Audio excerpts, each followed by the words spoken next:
Yeah.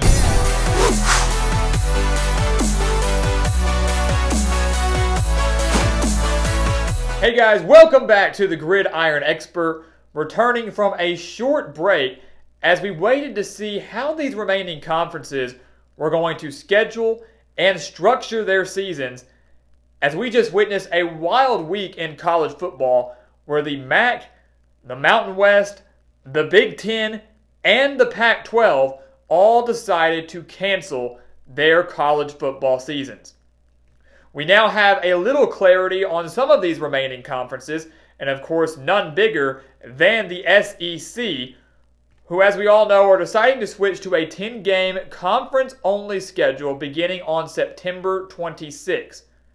But the way that the SEC structured their schedules, the way that the SEC added those 2 additional cross-division games is very controversial, and we're going to take a look at those guys as we bring you our updated SEC college football predictions.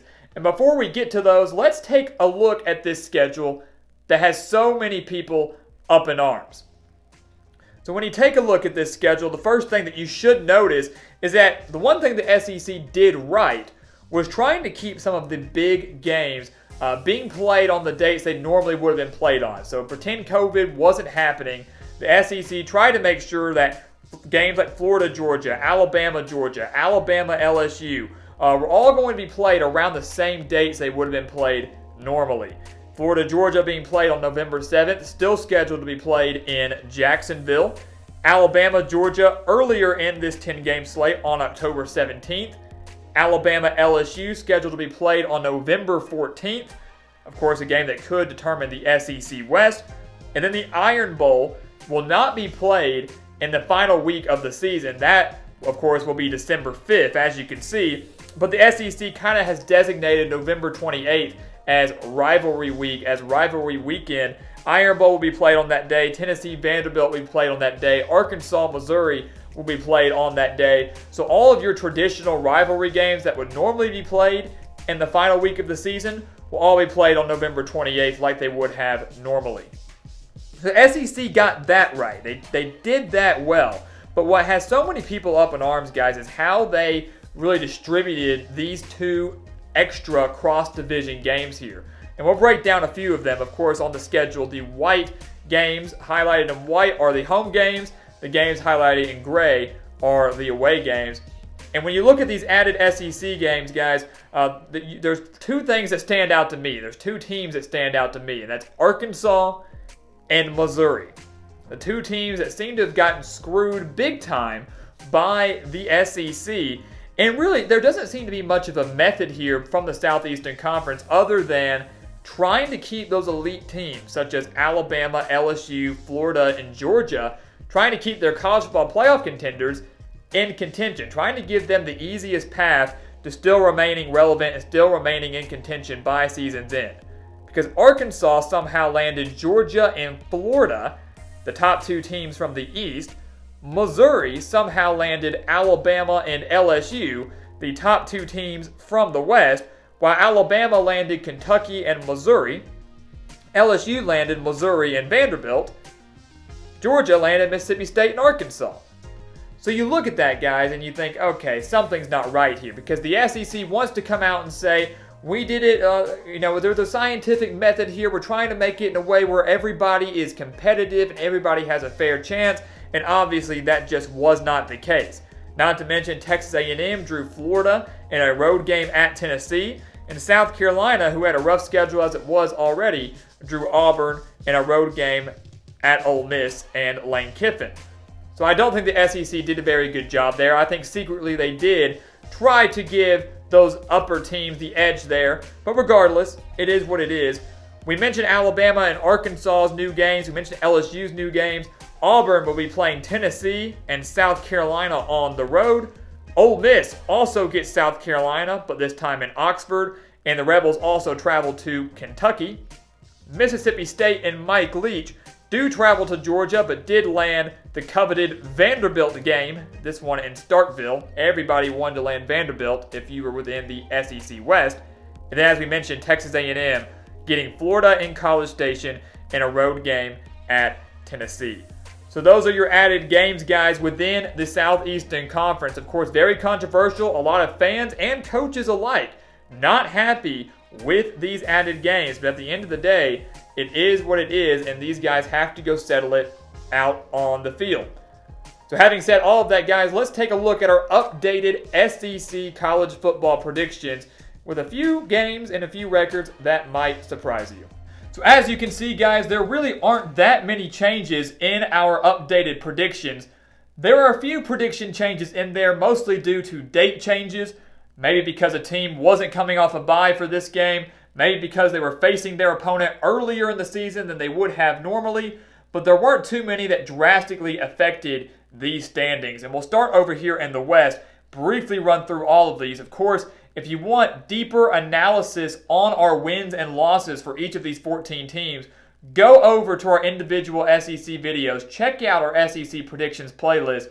While you won't get the non-conference games, you will still get the analysis for these conference games. And I can promise you a lot of them are going to make sense after watching this video. So we start with Alabama here in the West. Still have them winning the West with a 9-1 record. Remember, we said we don't think Alabama can go undefeated this year. Alabama's bound to slip up somewhere. Maybe they fall to Georgia. Some think it could be Auburn. Some think it could be Texas A&M. We believe it is at LSU.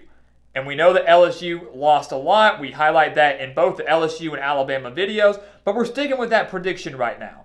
I still believe that Ed O is going to have his team ready to go in Death Valley. And I do believe that Miles Brennan is going to be not the next Joe Burrow, but is going to be a great fill-in for Joe Burrow, especially with the amount of talent that he has surrounding him on the offensive side of the ball. So I think LSU is able to get the job done in Death Valley, and that's going to be so crushing for Tigers fans because they're going to beat Alabama, but they're still not going to be able to win the West. We've got the Tigers finishing 8-2. Again, no changes here. We have LSU losing at Florida and also at Auburn. Have them losing at Florida and at Auburn. And again, we know that a lot of players within the SEC, within the Big 12, within the ACC even, some of them are choosing to opt out. They're not playing this season. And we have factored those players opting out into our updated predictions for each conference. But some of those players don't play as big a role as you would think. LSU is one of them. They're still going to be one of the top teams in the SEC. And there's still a win over Florida or Auburn from winning the SEC West, guys. They win one of those games, they would own the tiebreaker over Alabama. So we still think the Tigers are in for a great season, but will fall in heartbreaking fashion in two of those major road games. Right below them, we have a tie here between Texas A&M and Auburn, and we have kept the Aggies defeating the Tigers down on the Plains. Remember, we said that A&M always plays well at Auburn. Auburn always plays well at A&M. It's a very weird rivalry and very odd how those two teams seem to play better when they're on the road. We think that pattern continues. We think this is Jimbo Fisher's best team yet since he has arrived in College Station. A&M goes 7-3 with losses at Alabama, now at Tennessee, and then a home game against LSU. Remember, guys, we had Texas A&M falling to South Carolina, but due to some of the date changes, due to the way the schedule is structured for both of these teams, we now think that Texas A&M can get the job done against the Gamecocks, but will fall in Knoxville to a rising Tennessee program. Again, right below A&M, we have Auburn, 7-3. You get a huge win over LSU, you think you're in the thick of SEC title contention. And really, they are. They're only 2 games away from Alabama here, guys. So really, we've always said there are 4 top teams in the West. It's Alabama, LSU, Texas A&M, and Auburn. And all 4 of those teams are going to just beat up on each other and be fighting for that top spot, which, of course, will ultimately fall to Nick Saban and the Crimson Tide. But we have Gus Malzahn and the Tigers finishing 7-3, losing to Georgia on the road, Alabama on the road, and then Texas A&M at home, like we just mentioned. Many may disagree with that, but again, we're kind of erring on the side of history here right now, and we do believe that the Aggies do have enough to get the job done, especially with a few questions for Auburn defensively. And the biggest thing for Auburn, of course, is how big of a step does Bo Nix take under Chad Morris and in year 2 as starter for the Tigers. That is the key for Auburn this season. Right below them, you see that significant gap, guys. You see that significant drop-off between the top 4 of the West and then the kind of the bottom 3, all dealing with brand new head coaches here. Lane Kiffin at Ole Miss, Mike Leach at Mississippi State, and Sam Pittman at Arkansas. And we have Lane Kiffin doing the best out of those 3 brand new head coaches, going 4-6 with the Rebels, guys. We have Ole Miss defeating. We're not going to list all their losses. We have them defeating Arkansas on the road, Vanderbilt on the road, and then defeating South Carolina and Mississippi State both at home. Remember, we had Ole Miss defeating Mississippi State in that Egg Bowl, which would clinch bowl eligibility for the Rebels back when they played a full 12-game season.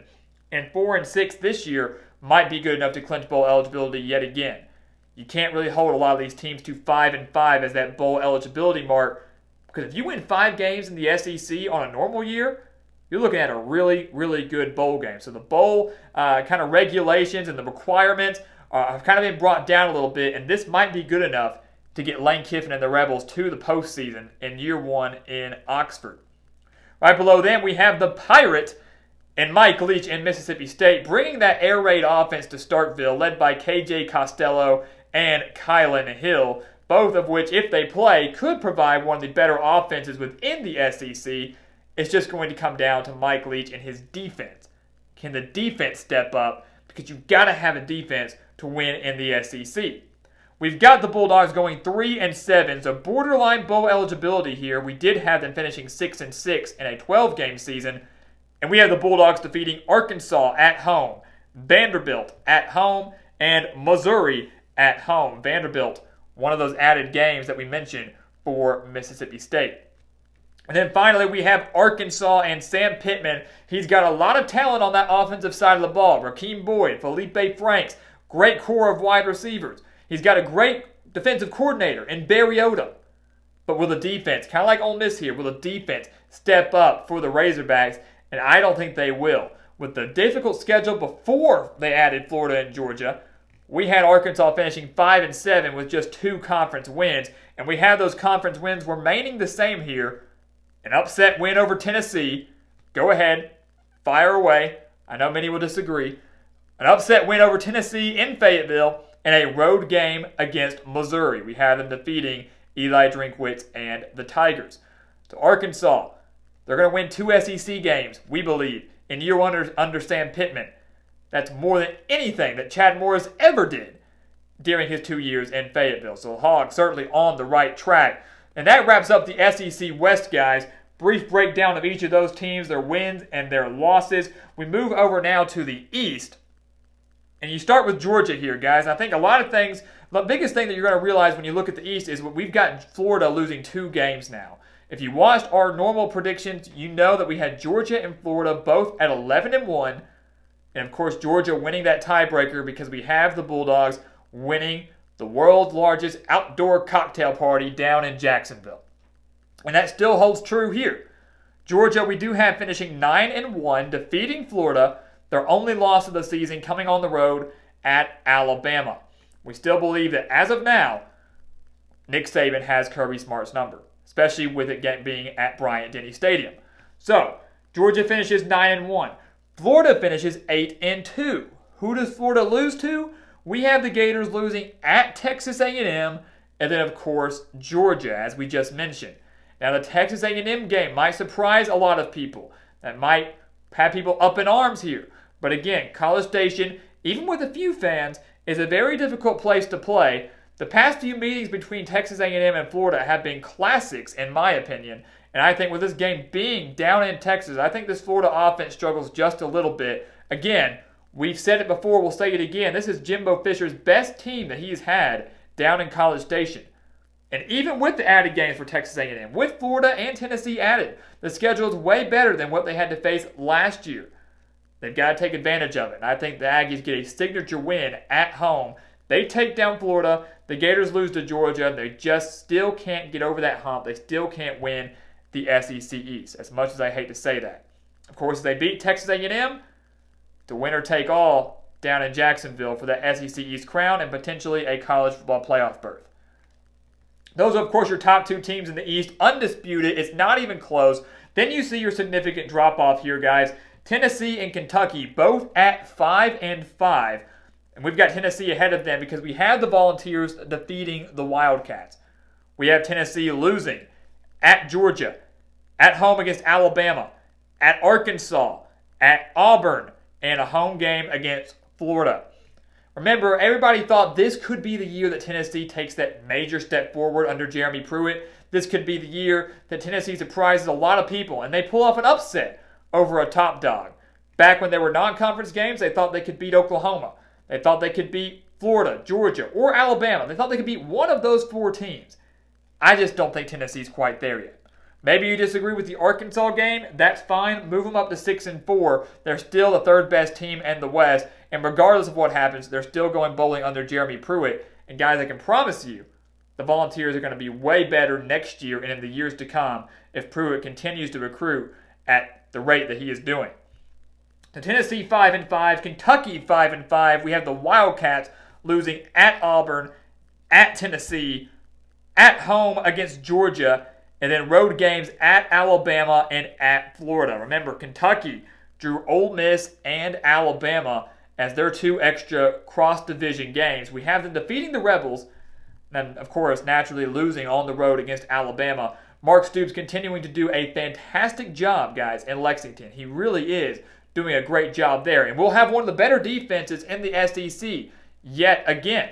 Many thought back in the day this could be a 8 to 10 win team at Kentucky in 2020. But with that extra game against Alabama, of course, having to play Florida, having to play Georgia, having to play Tennessee even within the SEC East, I think the Wildcats, who we did have going 7-5 in our normal predictions, finished 5-5 here in the updated and renovated schedules. And then wrapping up the East, guys, it goes rather quickly. South Carolina 2-8. The wins coming against Missouri and Vanderbilt, a road game at Vanderbilt, a home game against Missouri. And I hate to see that because I really like Will Muschamp, and this might be enough to get Will Muschamp out of Columbia, much to the excitement of some and to the disappointment of others. I would be disappointed, for one, because we had South Carolina making a bowl game this year. We had them going 6-6. And again, you look at this, guys, 2-8 looks like a horrible, horrible record. And in a 10-game schedule, it definitely is. But you win 2 games in a normal season plus 3 or 4 non-conference games, and you're going bowling, or at least you're flirting with one. So some of these records, guys, for each of these remaining conferences can look very misleading. South Carolina is a prime example of that because I do and did believe they had the talent to get to the postseason. Just updated schedule is probably just not going to do it for them. And then Missouri 1-9, a horrible debut season for Eli Drinkwitz. Again, a guy that I'm not impressed with, a guy that I don't have faith in.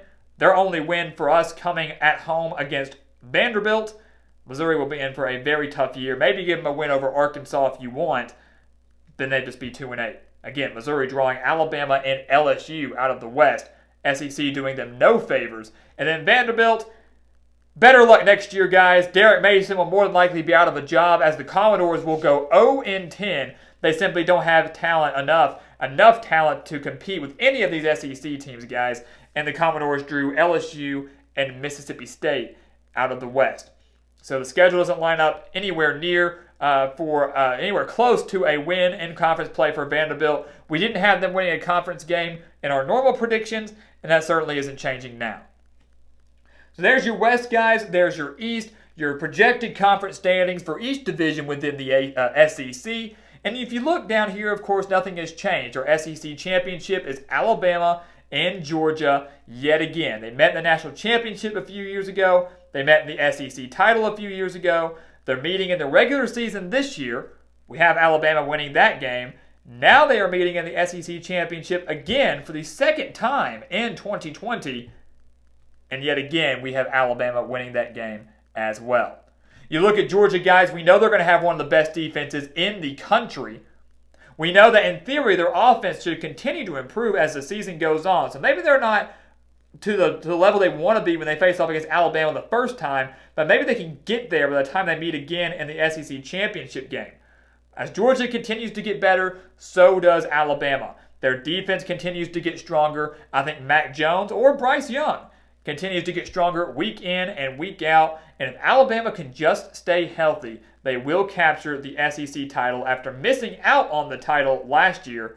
And with that win, the Crimson Tide will return to the college football playoff after missing out for the first time ever in 2019. So guys, there you have it, our SEC updated college football predictions going into this 2020 season. SEC football kicks off on September 26th, and I can promise you that you do not want to miss it. So guys, thank you so much for watching us here at the Gridiron Expert on YouTube. As always, make sure to continue to like, comment, subscribe, and share our videos. And also make sure to check out everything down in the description below, where you can visit our new website, thegridironexpert.com, and also our social media pages over on Facebook, Instagram, and Twitter. And once again, guys, as always, thank you so much for watching, and we will see you next time right here on The Gridiron Expert.